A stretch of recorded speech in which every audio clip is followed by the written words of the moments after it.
Hello, my artsy friend. In this video, we'll be covering the stem stitch. Let's jump in. Start by knotting our yarn and then using the threader to thread it through the needle. And now we're ready to start. So I'm going to come up through the back and then I'm going to go ahead 2 stitch lengths.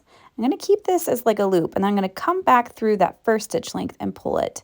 We're going to do that again. Go up 2 stitch lengths and then back 1 stitch length to create this kind of a vine effect. It's called a stem stitch. It looks more like a vine to me. But you're going to go up 2 stitch lengths and then back and up again 1 stitch length. So you're going to be splitting that. And I'm going to speed this one up and then we'll go through it slow one more time so you have 2 chances to practice this one. I'll also show you how I keep my back tidy. So I like to do a whip back stitch on the back. So we've created this back stitch with our stem stitch on the front. And I'm just going to loop this. So I'm just going under the stitch. If I have a long enough tail, sometimes I'll secure it in there as well. But I just wrap this and it keeps it nice and tidy on the back end.